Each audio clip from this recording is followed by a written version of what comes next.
ladies and gentlemen, the story you are about to hear is true. The names have been changed to protect the innocent. Dragnet is brought to you by Chesterfield, made by Liggett and Myers. First major tobacco company to give you a complete line of quality cigarettes.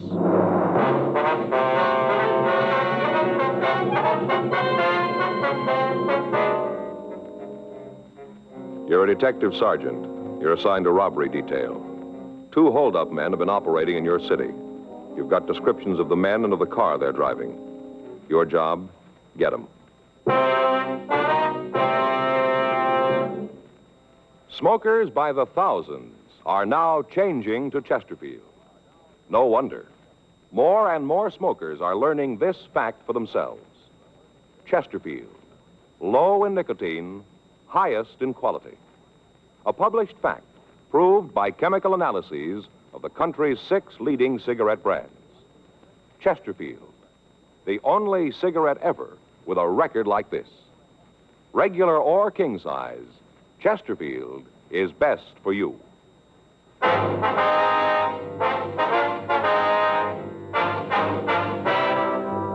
Dragnet, the documented drama of an actual crime. For the next 30 minutes, in cooperation with the Los Angeles Police Department, you will travel step by step on the side of the law through an actual case transcribed from official police files.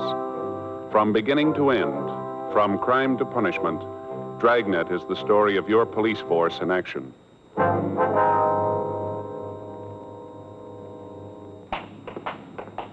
It was Tuesday, April 14th. It was warm in Los Angeles. We were working the day watch out of robbery detail. My partner's Frank Smith. The boss is Chief of Detectives Thad Brown. My name's Friday. We were on our way out from the office, and it was 10:46 a.m. when we got to the corner of Calhoun Street and Van Nuys Boulevard. The Universal Hobby Shop. Yes, sir. What can I do for you? We'd like to see Stanley McGowan, please. Oh, Stan's not in right now. Anything I can do for you? When do you expect him? It shouldn't be long. He just went out for some coffee. Hey, sure there's nothing I can do? No, sir. You know where he went? No, I don't. Probably up the street. He'll be right back, though, if you want to wait. All right, fine. Pull up a couple of those stools. Make yourself comfortable. Thank you. You mind if I go ahead with this? I'd like to get it finished this afternoon. No, sir. You go right ahead. Pretty jazzy deals. You seen them? What's that? These boat models. Put them in a bottle. Oh, yeah, mm-hmm. This is a new one. Just came in. Take a look. Jean Lafitte's boat. Pretty, isn't it? How's that? Lafitte, the pirate, you know. Oh, yeah. How do you get it inside the bottle? Well, the bottle comes in 2 halves. It's cut apart lengthwise. Here, you put the boat in and glue the halves together. There are a couple all finished over there. Look pretty good. Mm-hmm. How long's McGowan been working here? Oh, I guess it's been about 6 months, round in there. You guys friends of his? We want to talk to him. Oh. That's funny about him. What's that? Well, he doesn't seem to have any close friends. Hey, you know, like you could call up and ask a favor from. Never hear him talk about anybody like that. You ever seen any of his associates? Oh, a couple of times when we get ready to close up, there might be a guy waiting for Stan. Most of the time he plays a single, though. I've tried a couple of times to get him out, you know, stop at the bar on the way home, have a couple of drinks. Stan won't have any part of it, plays it single. Do you have a car, would you know? Not that I've ever seen. Say, will you hand me that gold paint over there? Yeah, sure. This one? No, the small one there. Yeah, that's right. Here you are. Ah, thanks. A little bit of this goes a long way. Touch up the tops of the mast here, and she'll be ready to rig.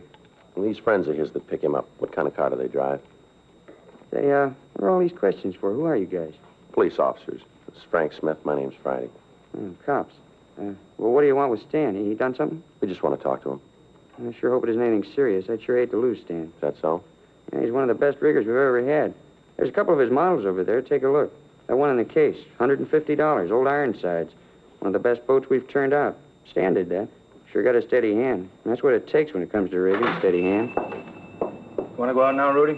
Yeah, in a minute. A couple of fellas here want to talk to you. You want to see me? Your name's Stanley McGowan? Yeah, that's right. What's this about? They're cops, Stan. Yeah? This is Frank Smith. My name's Friday. I'd like to talk to you, McGowan. You sure? What about? Might be better if we went out to the car, huh? Make no difference to me. You fellas stay here. I'll go out for some coffee. All right, thank you. Bring you back some? No. No, thanks. I won't be long. Okay.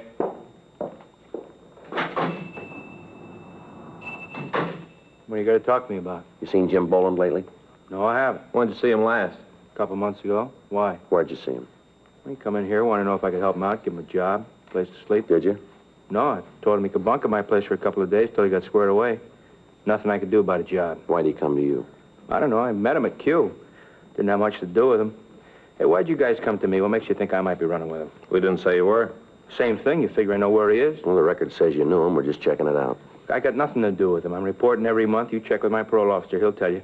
I've been carrying the bucket since the day I got out of the joint. I'm going to keep on carrying it. We got no beefs with you, McGowan. We just want to get in touch with Boland. I'm sorry. There's nothing I can do to help you out. Anything comes up, I'll give you a call. You mention any of his friends in town when you saw him? Some guy named Phil, that's all. You know who he is? No, I never met him. Jim said they were cooking up some kind of deal. You know what it was? No. Look, I'd like to feed you guys, but there's nothing I can tell you. As far as I'm concerned, I want to stay away from Jim and the crowd he runs with. I want no part of him. I did my time. Couple more months, I'll finish up with the parole. I don't want to fall again. Nothing you can tell us about this guy, Phil, huh? Not a thing. You know where he met Boland? Seems like Jim mentioned it. I think it was some bar down on West 7th. Just a guess, though. I couldn't back it. You know if Phil drove a car? Yeah. You know what kind? It seems like it was a Lincoln, a late model sedan. How about the color? It was dark. I saw it once when he came by to pick up Jim. It was nighttime. I couldn't tell too good. It was just a dark color. Where was this? My place? I told you Jim bunked with me a couple of days right after he got in town. You just said you offered to let him stay with you, is that right? Well, same thing. Anyway, he was only there a couple of days. Say where he was going? No, I didn't see him. Him and me had a beef about how he wasn't looking for a job. He used to sit around all day reading magazines. We finally had a fight about it. I told him to get out. Wanted no part of him. I came home that night. He was gone. I haven't seen him since. I don't much want to either. Mm-hmm. Look, what are you after him for? What's he done? Just want to talk to him. He got a piece of these market jobs around town? Why do you ask that? Well, it sounds like Jim, the way he works. I just figured maybe it was him. He checked the board. He violating parole. They tell us he hasn't shown up for 3 weeks. That's too bad. Kind of figured maybe he'd swing it this time. How do you mean?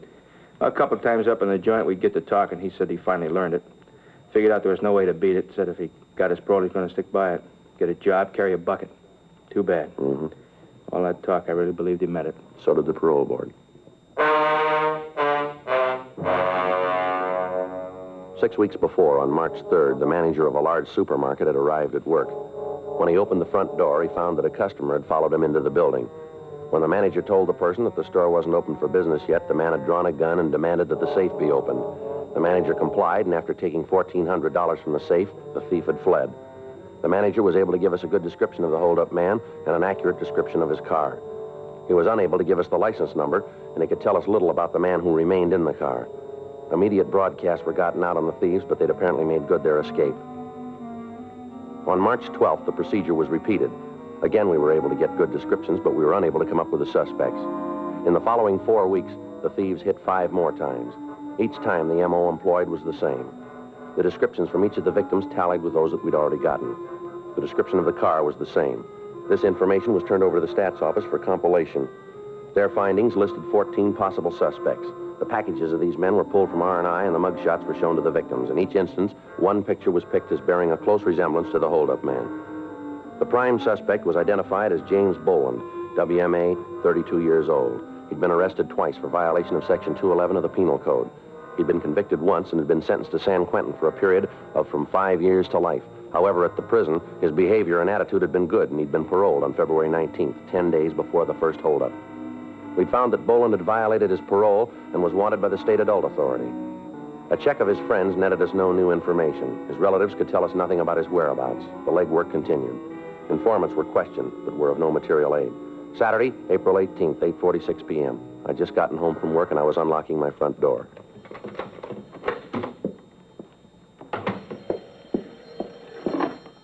Hello? Oh, yeah, Dave. Mm-hmm. Yeah, well, I just got it. When was that? Yeah, I guess so. Yeah. I'll have to call my partner. Right. Yeah, where? Yeah, I know where that is. Well, let's see. It's 8:47 now. It'll take us about, 15, 20 minutes. Right. Okay, we'll see you there. Yeah, sure. Bye.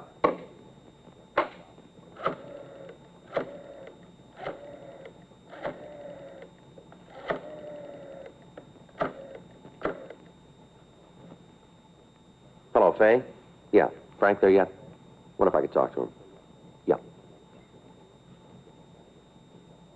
Oh, Frank?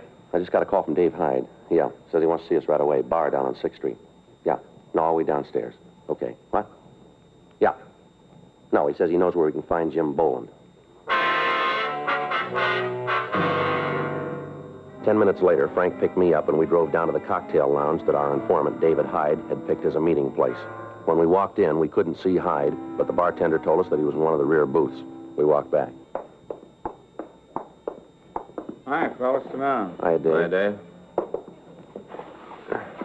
What do you got for us? Lousy bum. All the things I did for him. All the things, and now he's got a chance to settle up, and he says he's having no part of me. You talking about Boland? Bolin, what a bum. All I done for him, this is the way he pays me back. Boy, you just wait till I spread the word around. There won't be anybody in town who'll have anything to do with him. He's through in this town. T-H-R-E-W. All right, Dave. Settle down. Give us the word. Where'd you see him? Bar over on 7th. Big man now. Got a roll. Looks like a branch of Fort Knox. A lot of money, but he's too good for his old friends. Too good.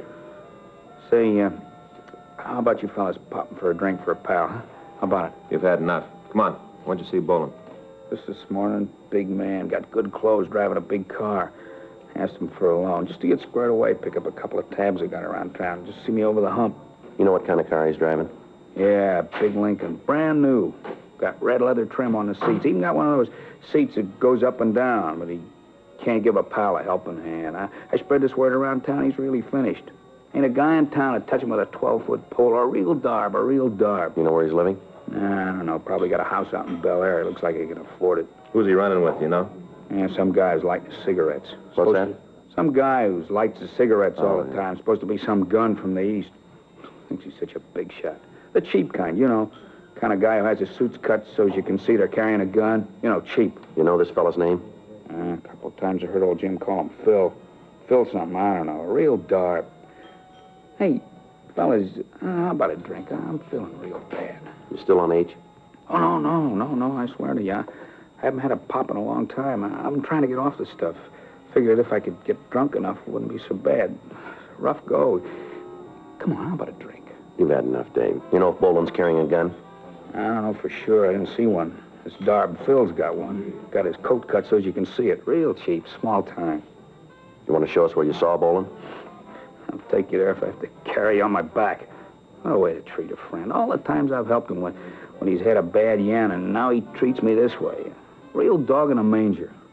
I got a lot of friends in this town, a lot of buddies. Word gets out about Jim, he's finished. Miserable bum. I think about the rough times him and me had together, I get ill. I-L. All right, let's go. If you nail him, you going back to the joint? Suppose so. How long are they going to give him? It's up to the court. Ain't a court in the world that'll give that bum what he's got coming. All I want to see is that he gets it good. I want to see him turn the key and lose it after what he did to me. I'll tell you something else, too. Yeah, what's that? He's building a big habit. Is he hooked? He ain't chipping with it. I bet money he's shooting 4 or 5 caps a day. That much easy. You sure about that? Well, why'd I lie to you? What reason I got to lie? All right, Hyde, let's go. Hey, how about a quick belt before we go, huh? I'm feeling rocky. Just a quick one. Let's pick up Boland first, then we'll see what we can do for you. Yeah, then you'll take care of it, huh? We'll see. Yeah, just so he gets his every pound. Can't wait to see the look on his face when he finds out the whistle's been blown. Oh, I can't wait. Neither can we. Let's go.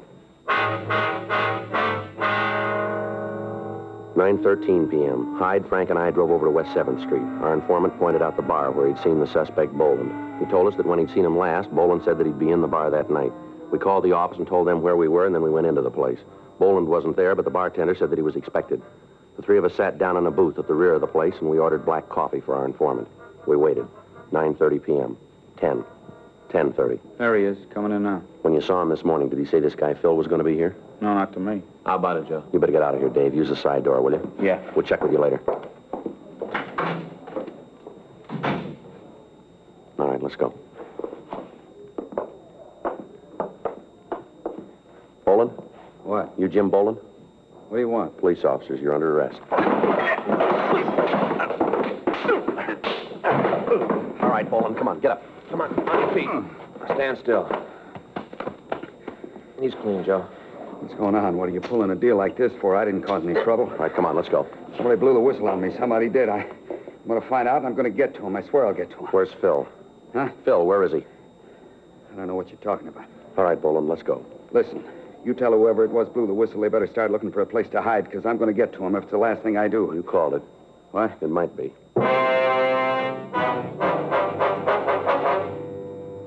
10:14 p.m. We returned the suspect to the city hall and questioned him.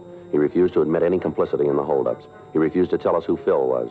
We talked to him for 5.5 hours, and we got nothing. At 3:30 a.m., he was taken over to the main jail and booked in on suspicion of robbery. We checked out the room that he told us he was living in, but we were unable to come up with anything that would tie him in with the holdups. 3 days passed. On Tuesday, April 21st at 8:30 p.m., a special show-up was arranged. Out of the 7 victims who were present, 5 said that the suspect looked very much like the man who had held them up, but none of them would give us a positive identification. Jim Boland was returned to the felony cell block, and we talked to the victims. All of them commented on the fact the suspect we had in custody was the same height, the same weight, and had the same general coloring and appearance as the person who'd robbed them. However, none of them would swear positively that he was the person. At 10:15 p.m., Frank and I went up to the felony section and had Boland brought from his cell to the interview room. His previous sullen attitude had changed considerably. How'd I make out? You got any identification? 5 of them say you look like the man. Well, they're wrong. They gotta be. I didn't have nothing to do with those holdups. If they say I'm the guy, then they're making a bad mistake. They seem pretty sure about what they say. They can't be. Look, they saw me behind the screen. You bring them up here. Let me talk to them face to face. I'll talk to them. I got nothing to hide. Just let me talk to them. You know we can't do that. I always thought it was up to you to prove a guy was innocent as well as trying to make him for a job. That's right, it is. Then why don't you give me a break? I got no part in these heists. You look good for him. Probably a lot of other guys who do, too, but that don't mean they are. Come on, what do I have to do to make you believe? Why don't you come off of this, Boland? We got you going in. Why not play it smart and cop out? How can I cop out when I got no part in it? I'll lay it out for you. The M.O. used in the jobs matches yours. Big deal. A lot of guys work the way I used to. Physical description we got matches you. So I haven't got 2 heads. A lot of guys look like me. The beef in the bar. If you didn't have anything to worry about, why'd you start the fight? How'd I know who you guys were? Maybe you was out to pull a heist. Oh, that's a nice try, Boland, but it won't work.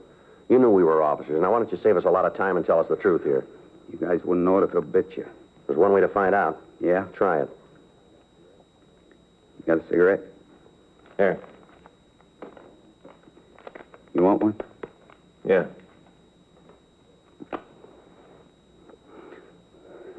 Okay. I'll level with you.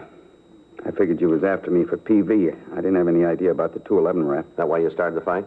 I swear it is. How about the money you got? Where'd it come from? I got real lucky with a pair of dice. You expect us to believe that?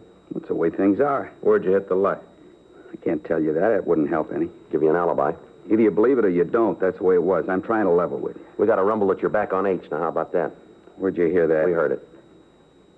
Yeah. Well, you tell them I haven't had a pop in over 4 years. Not since I went up the joint. How about this Lincoln you're driving? Don't belong to me. Who owns it? Phil?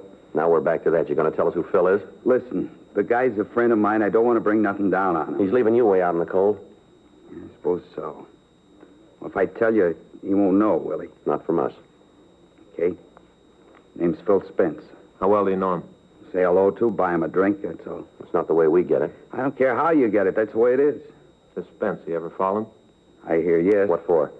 211, ADW. Where? Here, California. He on parole? No, he got out clean. At least that's the way I hear it. You know where we can pick him up? I told you I buy him a beer once in a while. I don't pay his rent. You're the one who said you wanted to go down the middle. All right, but I'm giving it to you that way. I don't know where his pad is.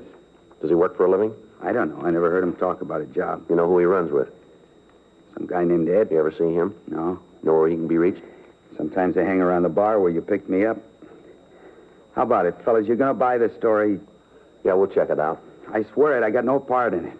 Sure, you got me cold for PV. I know I got to go back for that, but I want nothing to do with the rest. We'll check it out. You do that. You'll find out what I said's the truth. You willing to identify these 2 other guys for us? How do you mean? Check over some mugs? Sure. Just as long as you believe me. We'll see. You won't regret it. A lot of things I can tell you if you get me out of this. A lot of information I can give you. Let's go. You're going to give me a break, huh? We'll check it. Say, either one of you guys got some extra butts? I'm out. Yeah. Here, take these. Thanks. Anything else you need? Not unless you can fix it for me to shave. We'll talk to the jailer about it. Beard's starting to itch. I'd like to get it off. We'll see what we can do. You going to start checking my story now? That's right. You go to work on it. You'll find out. Yeah, sure. I'll pay you back. Just believe me, I'll pay you back.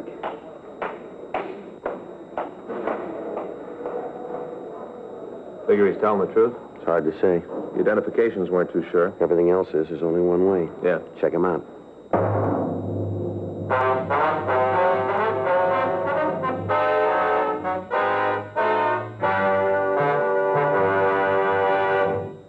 You are listening to Dragnet, the authentic story of your police force in action. At cigarette dealers, in vending machines, At supermarkets and stores coast to coast. Chesterfield, please. Smokers by the thousands. Yes, smokers by the thousands are now changing to Chesterfield. The only cigarette ever to give you 1, proof of low nicotine, highest quality. Chemical analyses of the country's 6 leading brands confirm that. 2, the only cigarette ever to give you this proven record with smokers. Again and again, over a full year and 1/2, a group of Chesterfield smokers have been given thorough medical examinations.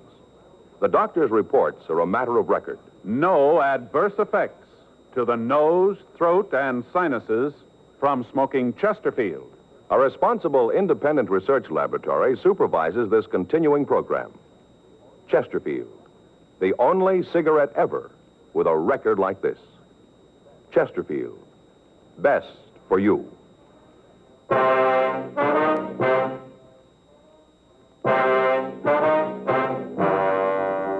Tuesday, April 21st. After we left the suspect, Jim Boland, at the main jail, Frank and I went back to the city hall and checked the name Phil Spence through R&I.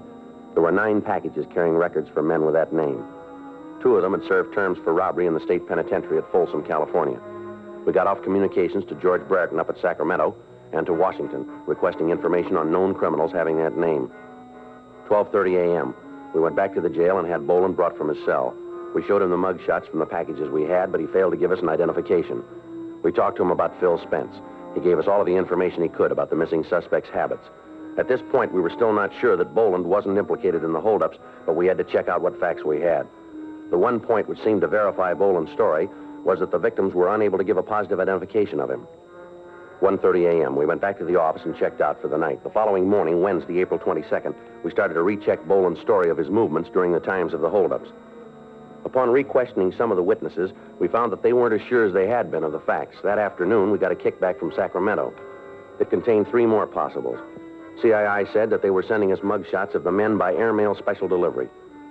Boland gave us a list of places Spence was known to frequent. We came up with the name of a girl that the suspect was known to see from time to time. We got the address and we went out to talk to her.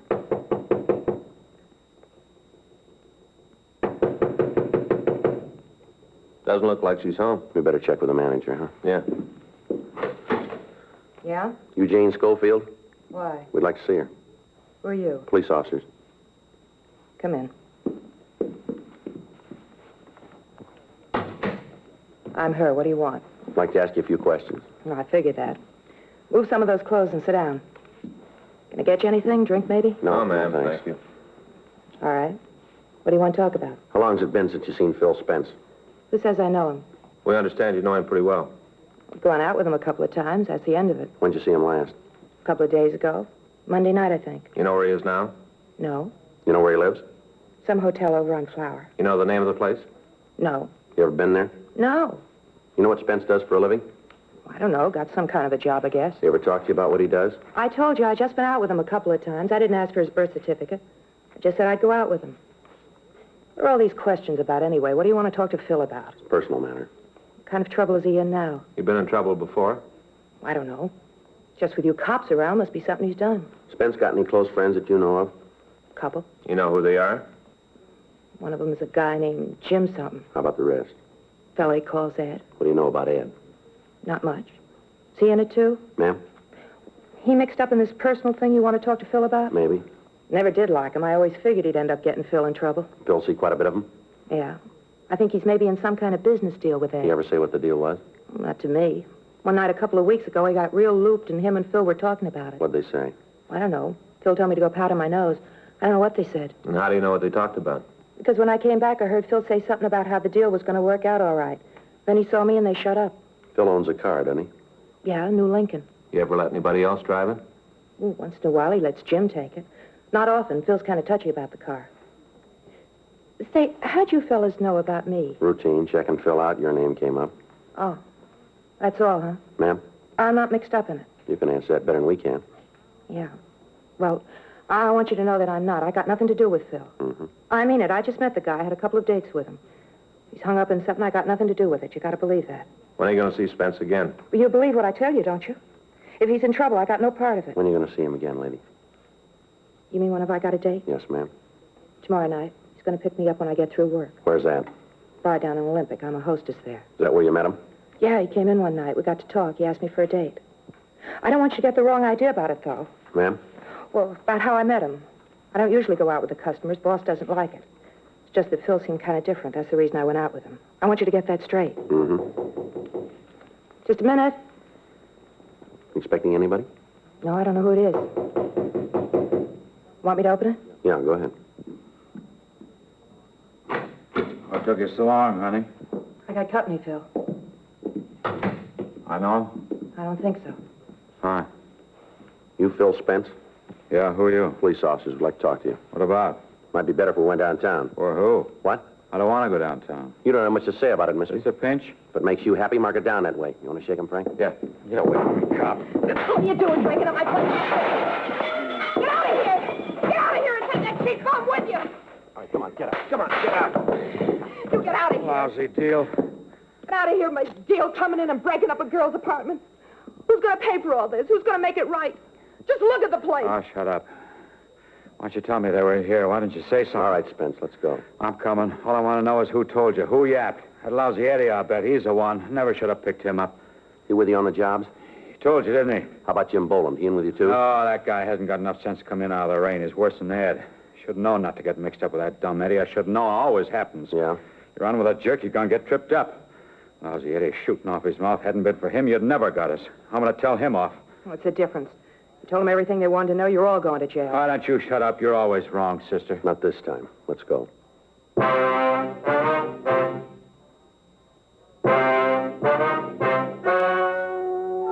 The story you have just heard is true. The names were changed to protect the innocent. On August 13th, trial was held in Department 92 of Superior Court of the State of California in and for the County of Los Angeles. In a moment, the results of that trial. Now, here is our star, Jack Webb. Thank you, George Fenneman. Well, this is brief, but I think very much to the point. Chesterfield is the only cigarette that gives you proof of low nicotine, highest quality. That's what I want in my cigarette, and that's what you should look for in yours. Chesterfield, regular or king size, best for you. Try 'em.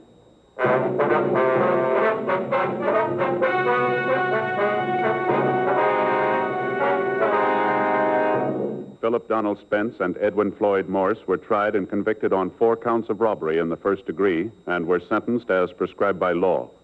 Robbery in the first degree is punishable by imprisonment in the state penitentiary for a period of not less than 5 years. Jim Nathan Boland was released to the state adult authority for action on violation of his parole. He was returned to San Quentin for the balance of his original term.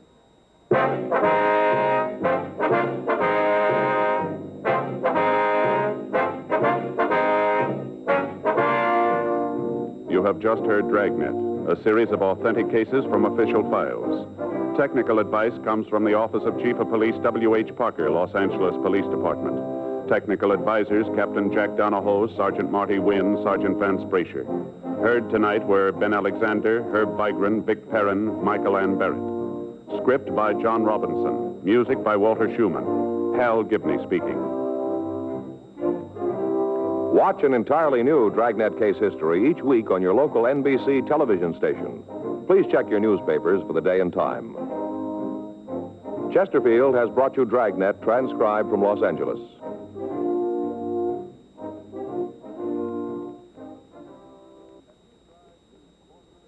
Have you tried new cork tip Fatima? It's the smooth smoke with Fatima tips of perfect cork, king size for longer filtering, and Fatima quality for a much better flavor and aroma. Fatima is made and guaranteed by Liggett & Myers Tobacco Company. Try Fatima today.